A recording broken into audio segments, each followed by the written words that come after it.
দীর্ঘ কয়েক বছর লড়াই করে রূপার কোল আলো করে আমাদের বংশের প্রদীপ এসছে। আর দেখো রূপা বেডে শুয়ে আছে, আমাকে দেখাচ্ছে। ওই দেখো আমাদের মানিক, এই যে আমাদের সোনামানিক, ছোট্ট ফুটফুটে সোনামানিক হাই তুলছে দেখো। হ্যাঁ, একদম কোল আলো করে এসছে, রূপার কোল আলো করে। আজ অনেকগুলো বছর পেরিয়ে গেল আমাদের বিয়ে হওয়া, তো অনেক ঝড় পেরিয়ে গেছে। তো অনেকগুলো বছর পেরিয়ে যাওয়ার পরে আমাদের কোল জুড়ে এক পুত্র সন্তান এসছে, আর এই যে রূপা। তো সিজার হওয়ার পরে রূপা এত শীতে কাঁপছিল, আমরা জানতাম নার্সিং হোম থেকেই সব জিনিসপত্র দেবে, কিন্তু দেয়নি, লাস্টে কিনে আনতে হলো। তো রূপা ঠান্ডায় খুব কাঁপছিল। Welcome back to my channel. তোমরা কেমন আছো? আশা করি সবাই ভালোই আছো। দেখো ভোরবেলায় উঠে পড়েছি, রূপাকে নিয়ে যাব নার্সিং হোমে। এখন বেরোচ্ছি, আর এখন বাজে 5:45। শীতকাল, ডিসেম্বর মাস। ডাক্তারবাবু বলেছেন 7:30টার মধ্যে ভর্তি করতে, তার জন্য আমরা বেরিয়ে পড়েছি 5:45টার সময়। এখন দেখো ঘর থেকে বেরোতে বেরোতে অনেকটা আলো হয়ে গেছে।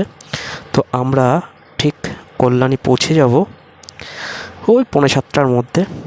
বেশি দূর নয়, তবু হাতে 1 ঘন্টা, আর এদিকে 1 ঘন্টা, 2 ঘন্টা টাইম। রূপা আগে বুনু উঠলো, রূপা উঠলো, এটা আমার শাশুড়ি, আর ইনি আমার এক বন্ধুর পরিচিত ড্রাইভার, তারই গাড়ি।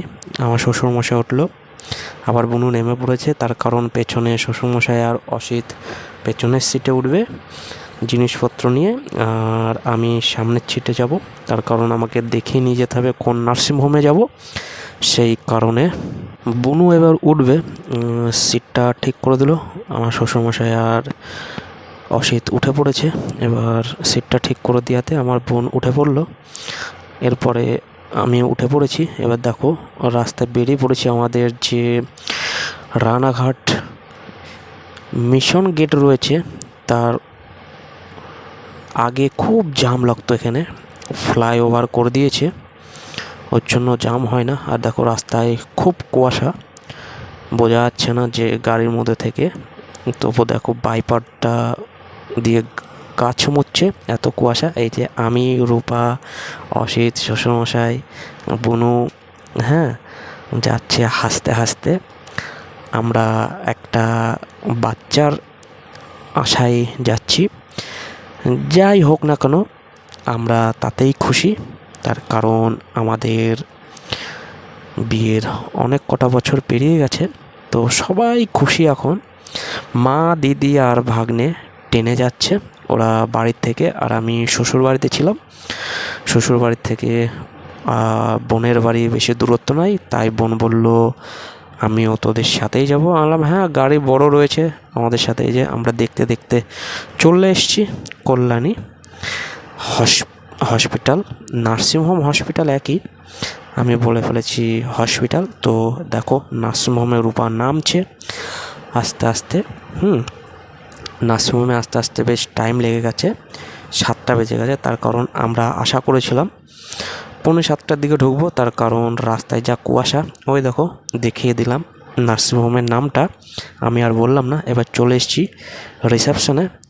ওই যে আমি, মাথায় চুল নেই, তার কারণ তোমরা জানো, চুল না থাকার কারণে।